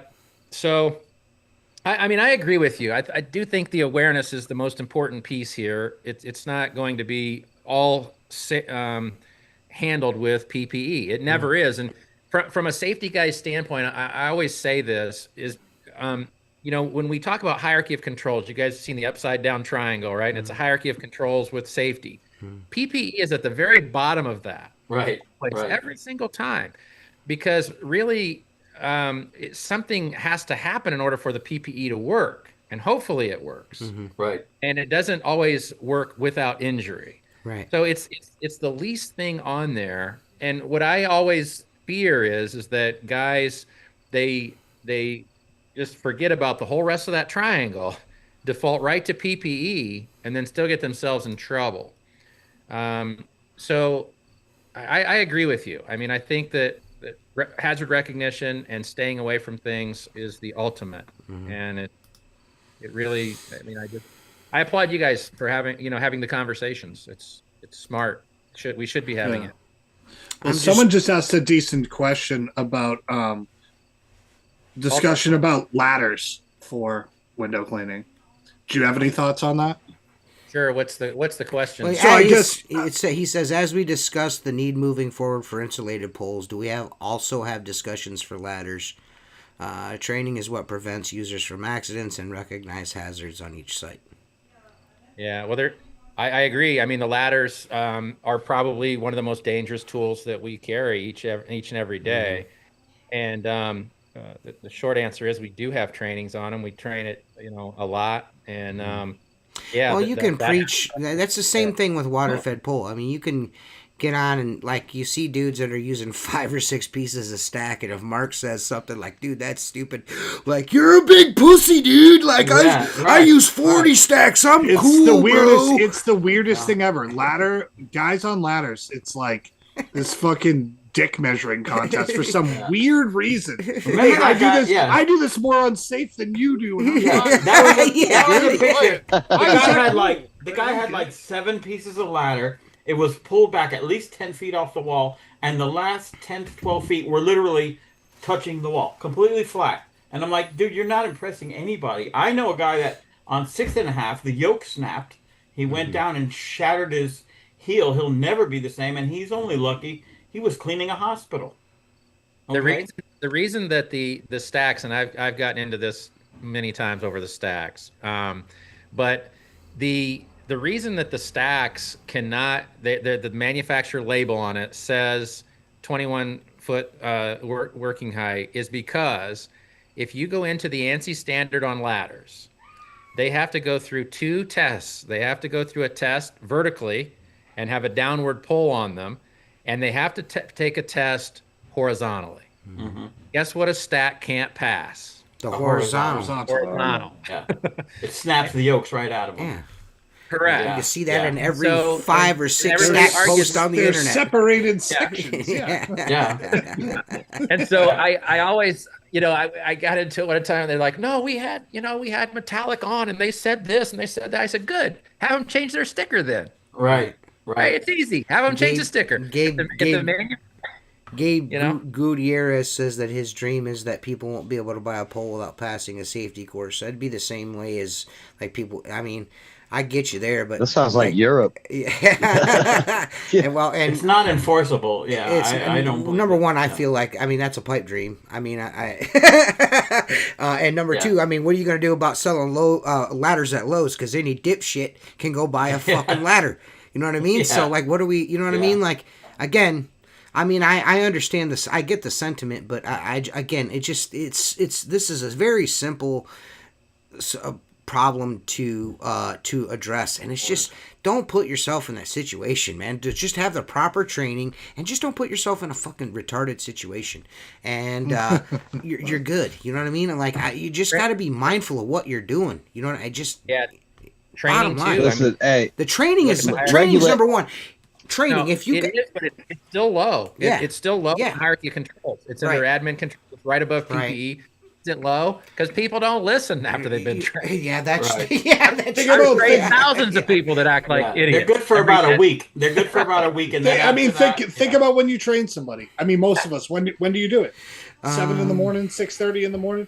Who is listening to you at Right. 6:30 in the morning, Right. taking in information for the rest of the day? Window They're cleaning just warriors going- foreman says that training is what prevent but nobody tries to push the need for fiberglass ladders. Why water-fed pole? Point is, why change water-fed pole when more use aluminum ladders, which is also conductive. I mean, I do understand what you're saying, but there's ad nauseum stuff out there about ladder safety, water-fed pole safety, just in your comments alone, in my opinion, are like looking down your nose at why water-fed pole, ladder. That's exactly what I mean. Is because anybody can put a pole in their hand. Not everybody's Well, gonna because get on a ladder safety isn't indicative to only window cleaning. Yeah, There are a number of trades that use ladders, and there's a ton of information Right. on The safety. greatest hazard, guys, the greatest hazard is the unknown hazard. And I'm not convinced that the majority of the window cleaning industry understands that electrical hazards are out there, or that carbon fiber. Because anytime if I'm on a podcast and somebody from the window cleaning industry says, I didn't know carbon fiber conduct electricity, that's problematic in my mind. Yeah. You know, Right. I shouldn't hear that until I don't hear that question. It's an unknown hazard. And so an unknown hazard is the greatest hazard. And that's what why we're having this conversation. You know, whether it goes to insulated poles or it doesn't, the conversation still needs to be had. Yeah, Yeah. exactly. You don't know electricity's there till you know it's there. Yeah, it's and not. that's the problem. Yeah, I'm not per se like saying one is more important than the other. Like one issue is more important than the other issue. Where I'm coming from is I'm seeing and hearing more and more people hurting themselves using a water-fed pole, and nobody really talks about it very much because everybody in the industry looks down at dudes that use water-fed poles because they're not fucking got giant wieners and huge balls on a ladder. You know what I mean? Like it's seriously, that's essentially what it is. Everybody can say whatever they want about whatever, but that is essentially what it boils down to. Is this isn't an issue because a lot of guys, the older school dudes in the industry, look down their nose at using a water-fed pole, so it gets fucking poo-pooed, and nobody talks about it. You know what I mean? You know what I mean? That's Yeah, I mean, you're not wrong. Yeah, it's period. That's period. That I'm not Safety Green Services. I'm not Micheal Draper. I'm none of those things. All I'm saying is I use a water-fed pole. I have a platform, so I'm talking about being safe with water-fed poles. I'm not saying that one's more important than the other. So I don't know if that's that's not what I'm saying. What I'm talking about as someone that sells an implement that could actually end someone's life. You know what I mean? I want to be proactive and make sure that people know when they watch my content or my podcast that this is a concern of mine and I want people to be safe. Because I seen a horrifying video of a dude cleaning a house or a building get zapped and lost his life cleaning a window with a pole. That's the only reason. You know what I mean? That's it. Right. I'll leave all that other stuff up to everyone else. I'll leave all that stuff up to Michael and everyone else that does that kind of stuff. That's their job. My job is just to say, hey, man, you're using a water-fed pole. Be careful. You know what I mean? That's all I'm saying. So, Michael, this is a pretty interesting. It was mentioned, I think TJ mentioned about aluminum ladders now. I will say this. We did a construction cleaning on a hospital. It was only 3 stories. Some areas we use the lift, and we had to sit through the safety meeting to get the sticker for your hard hat, or you couldn't work on the job site. Very stringent. Mm-hmm. You know, we're watching this video, and my guys are like, "This has nothing to do with us." I'm like, "No, you're going to sit here and watch it and fill out the paperwork and get your sticker because we can't work." Right. Okay. And the superintendent was a real asshole, for lack of a better term. So I pull my truck up, and I'm towing the lift, and I put the tailgate down to grab my bucket, and like flies. He goes, "Hey, didn't you watch the video?" I go, "Yeah, I got my sticker right here, dude." And he's like, "What did it say about aluminum ladders?" I have my stack ladders sitting in the bed of the truck. And he goes, I go, "We can't use aluminum ladders." He goes, "You have ladders on my job." I said, "We're not going to use them here." He goes, "I don't give a shit." He goes, "Disconnect that lift right now and get the ladders off the property. They can't even be here." Okay. Lucky I had a buddy that lived about 5 miles away. I'm like, "Hey man, can I come by your house and put some ladders in the backyard?" And he's like, "Yeah, what? And so I dropped the ladders off. I come back only to find we finished the job and there was a stairwell area, one of these glass stairwells, and you could see all the treads from the outside.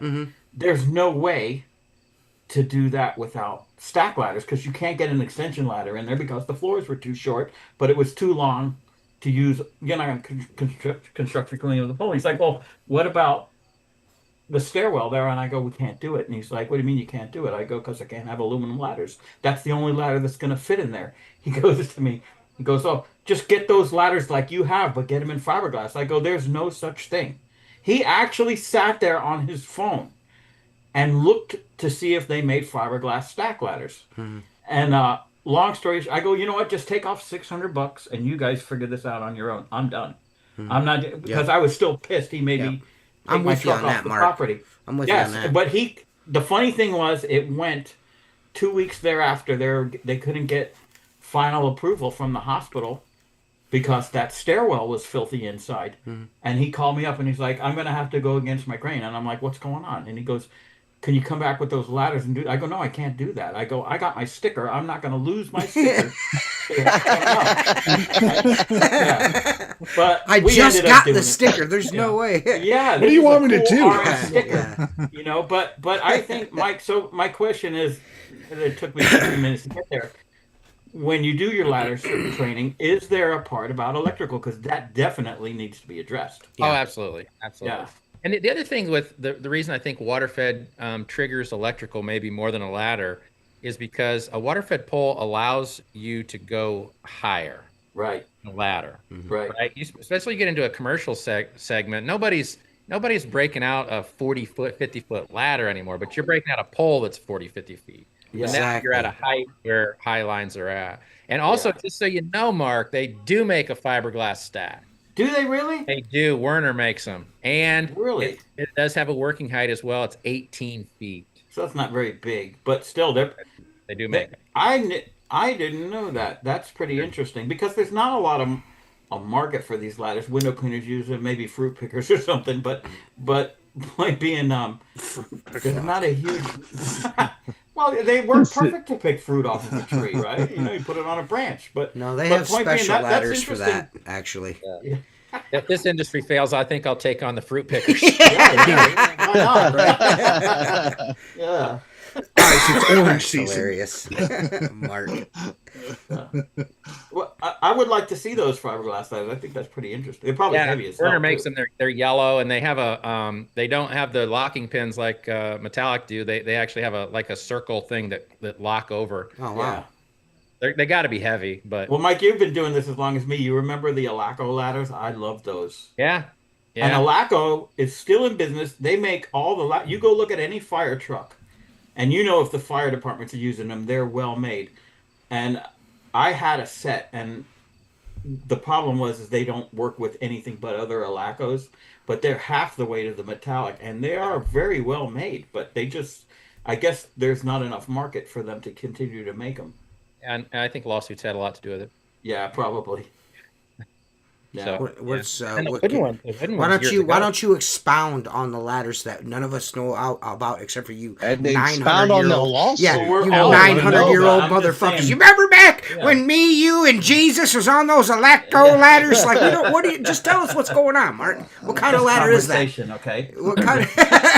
Well, I'm going to tell you this. Next week, we're going to have Philip on, and he's going to tell us about Nikola Tesla in grade school in the 1800s.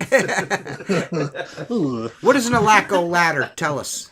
Yeah, it was just another brand. So Metallic was one brand, and then Alaco was the other brand. Alaco is the other brand, but they're hollow in the middle. They're not. Oh, okay. Yeah. And the rungs go all the way through, and I think the way that they were lighter, they weighed like almost probably 30% less, and they were very stiff, made out of really high quality aluminum and everything. You know, but those fancy wood ladders you see on a fire truck that's in a display are generally always going to be Alacos. Oh, okay. So what was the lawsuits? Oh, there's been several through the years. I mean, both Metallic and Alacos had. And for what reasons?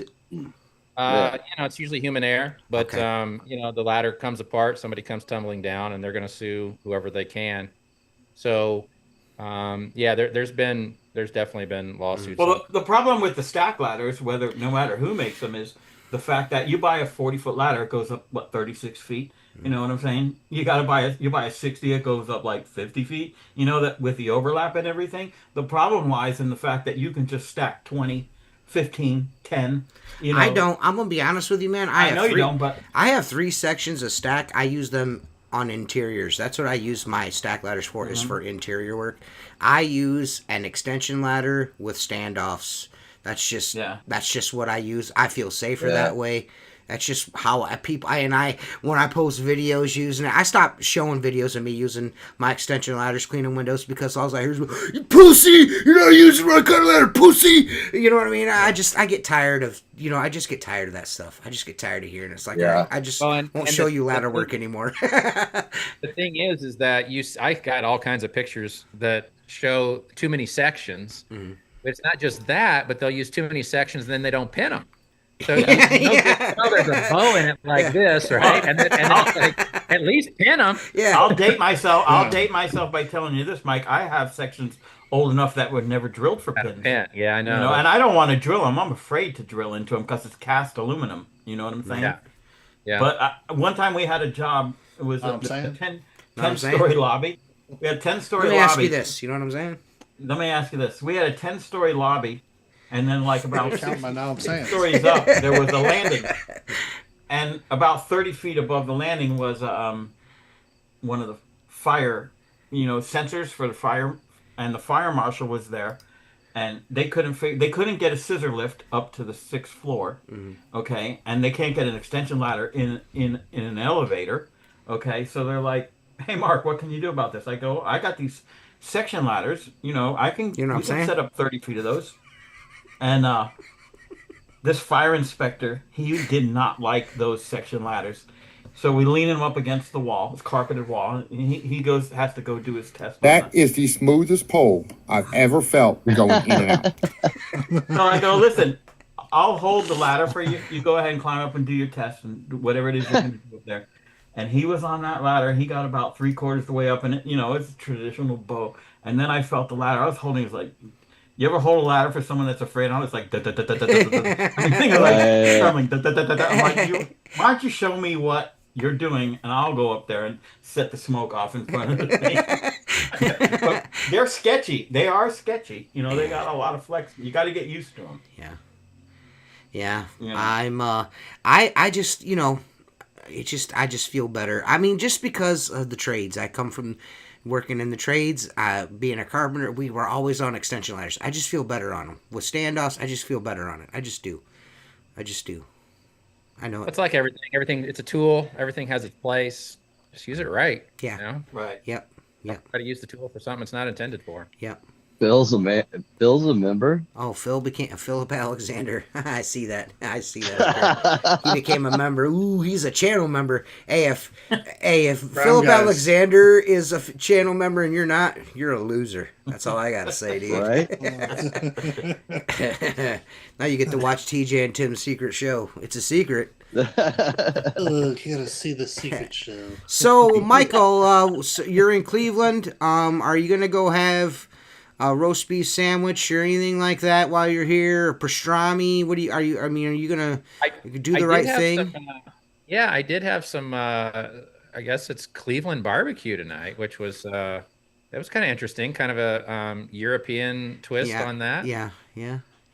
I enjoyed it. It was they had I thought when they served it, I thought this is weird. I've never had pulled pork with a piece of rye bread, Yeah. right? That's what they serve with. White And then, bread, yeah, and then the two different sauces. One was an apple cider vinegar type base, and one was kind of more of a tomato base. But both of them were excellent. So yeah, I don't know. I don't have any. I'm trying to get through my work day tomorrow, and then we'll see what tomorrow night brings. But You sticking around for the game? no. No. So when are you out of Cleveland? Friday, Saturday? Probably Friday. We'll see how tomorrow goes, but I think Friday. Try to get back. So is that something that you do regularly? I'm going. Yeah. You're Our anchor business is all over the United States. Okay. So we're in every major town. My youngest son pretty much runs it. I'm in it, but I'm not I'm not day to day. But Right. just when stuff gets challenging, this is a very odd. It's just an odd deal, and so when something like that comes up, then I have to get involved. But yeah, no, we go all over. We stay very busy. That's Well, I really appreciate you taking the time out to come on and talk. I would like to have you back again sometime, of course. You know what I mean? Yeah. I would like to, like we do the March Madness, we do the high rice stuff. We talk to high rice guys.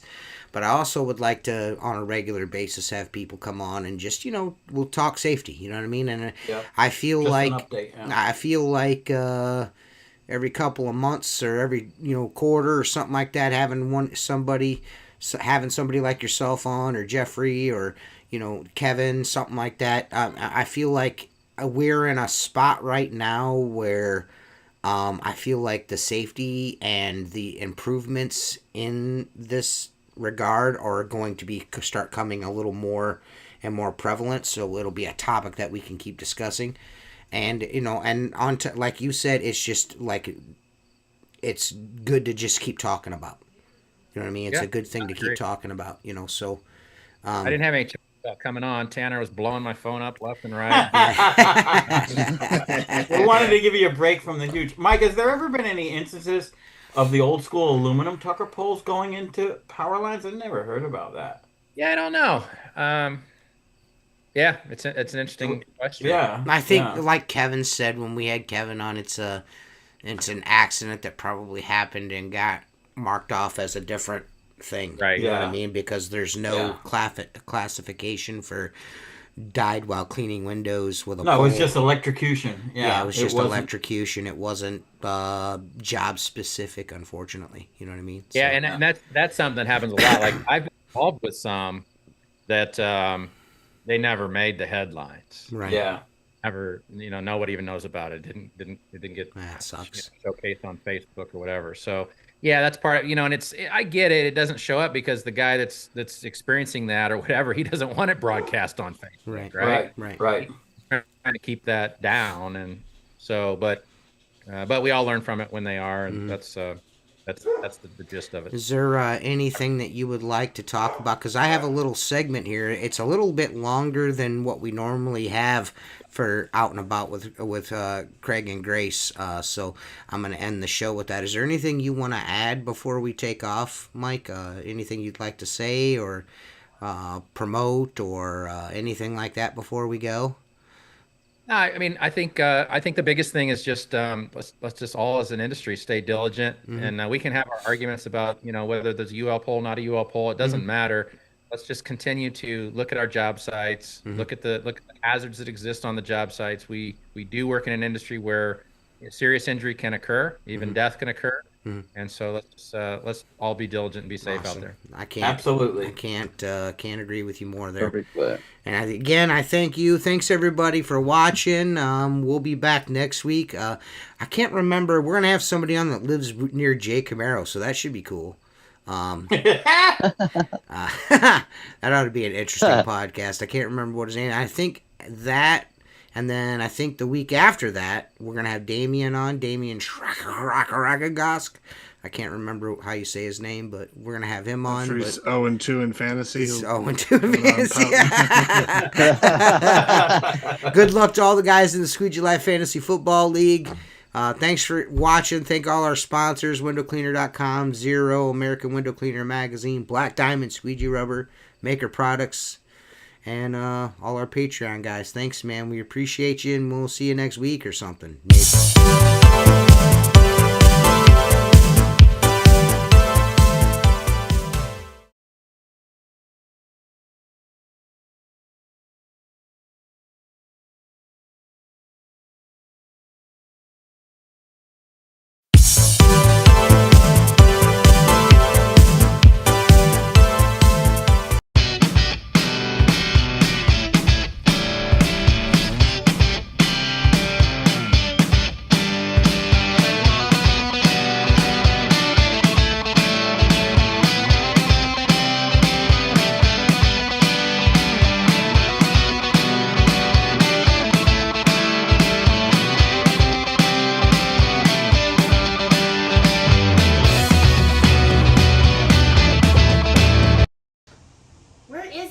Hold on, folks. Let me go see what he's doing. He's probably playing with his Fisher-Price toys upstairs. Craig!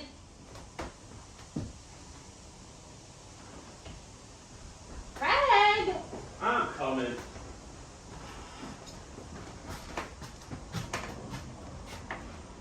What are we doing again? We're making lunch. Ooh, my favorite meal of the day. Next to breakfast and dinner. Give it to me harder, big boy. What is this that we're doing here? Is this for something? We're gonna show what is in our lunchbox. And we have a very fancy lunchbox right there. What's in the lunchbox? Well, I don't know. What is in the lunchbox? What are you going to make? I'm going to make a ham and cheese sandwich with some snacks. What are you going to make? I'm not making something that boring. I'm going to make peanut butter and jelly, half Swedish fish, half crunchy Cheetos, Doritos on the side, and an apple, a little bit of nutrition. I'm going to have a vanilla cream seltzer water in my WCR cup. And yeah, I think that sounds way better. I was going to have some lemonade in my cup. Yeah, but you're just having ham and cheese. Oh, that? What are you going to put in the thermos? I was going to put my lemonade in the thermos. What were you going to put in the thermos? Hot chocolate. Mm-hmm. Yummy, yum, yum. It's both nutritious and delicious. So, what are we going to do here? Let's make some sandwiches. Let's get this going. How do you make yours? Well, I start with the mayonnaise. I'm going to go with the peanut butter. I'm pretty sure my sandwich is going to be way better. You just have a ridiculous looking sandwich there. Well, I think I'm going to like mine better because I don't like peanut butter, so boom. Who was that guy that did that? Pashish. I don't know. The Pashish guy. Excuse me. Now, when I make a peanut buttery mess on my hands, I like to use a Squeegee Life towel. Get my hands cleaned off. These are great for window cleaning, but they're great here in the kitchen. Anybody got a copy? Squeegee Life towels. All right, peanut butter. I pooped my pants once. Some people do actually. I don't know. My mom used to eat peanut butter and mayonnaise sandwiches. Grace, did you ever know anybody that ate peanut butter and mayonnaise sandwiches? No, I don't know anybody who ever ate that. That It's doesn't pretty sound gross. very good. No, I mean, I guess it's not that much different than a peanut butter and butter sandwich, which I know some folks do. Hey man, I pooped my pants once. You know, let's my go to lima sphincter bean didn't and work. kale I don't know. smoothie. That sounds delicious. No, it doesn't. None of that does. So peanut butter, glom down. You got to get the peanut butter on there. Give it to me harder, big boy. And I made a peanut butter mess on my hands. And again, I have got to go for the Squeegee Life towel for the clean. All right, then we're going to go with the jelly. This is already, you know what, and you got to stir that jelly up. That's really the key to it. You got to stir that up and get that stuff at the bottom, all mixed up and around to the top. Oh, look at that. You can't even open the cheese. I can't open the cheese. All right, these are great lunches. Mine is better than Grace's. Hers actually sucks, but, you know, if you eat that kind of stuff, okay. But it will get you through the day. I'm pretty sure you got some sort of nutrient going on over there, right? Yeah, some nutrients. You know, a little bit of protein. Yeah, well, let's take a look at what mine says. Totally awesome goodness, yumminess in every bite. So there you go. Mine says I need some scissors so I can open this cheese. You can't open the cheese. You already Give it to opened me it. harder, big Yeah, I boy. can't open it from there. You can't open it from here? No. It doesn't open from there. That's where it's supposed to open from. Oh. Caught and boom. Let's see. Now we're gonna go with crunchy Cheetos on the half of the peanut butter and jelly sandwich that these are not gonna go on. We're gonna put them on the other half. So they're not going over here. We're gonna line those up over there right in the jelly. You can smush down a line. You can do whatever you want. You can make happy smiley faces. And I then pooped my pants eat those once, later. you know, my That's sphincter snacks didn't work. throughout I the don't know. day. And this stuff, yeah, makes me want to go watch a movie. But yeah, you could. You have on your phone that stuff.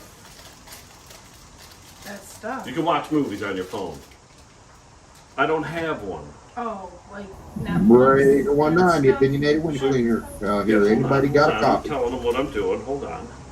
Whatever she just said, that stuff. Going on your phone, you watch a movie, Swedish fish, nostalgic movie food. I'm pretty sure this has some thing in it. That is Yummy the goodness. smoothest pole I've ever And felt things going that in and out. make you wonder if you're gonna even need to eat anything else because it's so yummy. So you want to stagger those, and you can put 4 on half. Make sure it's head to tail, and there you go. And then I like to smush the bread a little bit. And then perfection. And then look at how boring this is over here. Look at the color, the pizzazz. I've got some texture going on, a little bit of crunch that replaces like the pickle. Sweet, savory, and then the earthiness of the peanut butter. I think we're gonna have a great lunch here. I'll save these for later on. And here, I would trade. I like the dinosaur egg. That's an apricot plum. Pluots are the other way, the plum apricot. But the dinosaur eggs are so yummy. What else you got for your lunch, Grace? Now I have an apple. I have some cashews that I was going to put in a container. I have some crackers. I got the cream cheese and chives and the grilled cheese options because those are my favorites. I also have some chips to snack on, and 1 bag of these teeny tinies is never enough, so 2 obviously. Sour cream and onion and barbecue. That doesn't sound too bad, actually. That does sound yummy.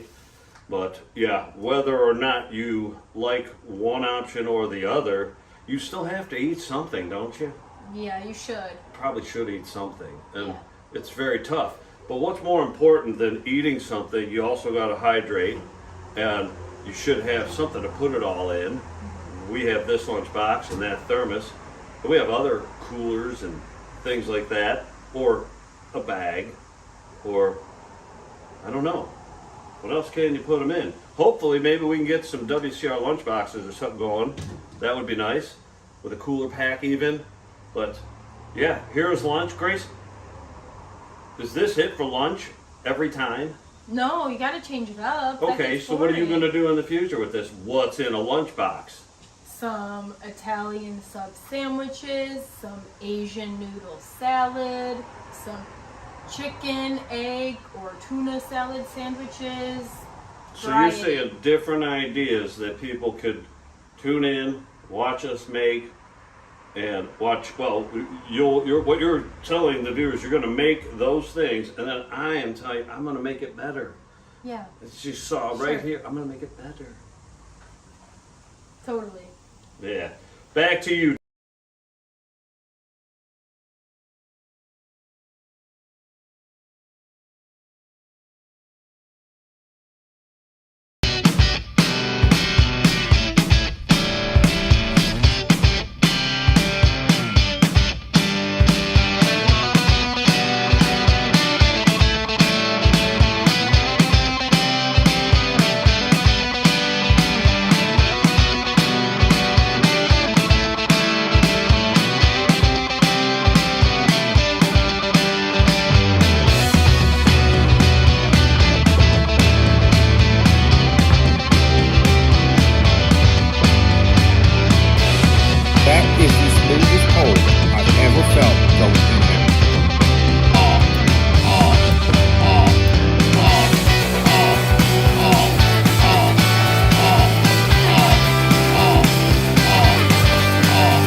be harder, big boy.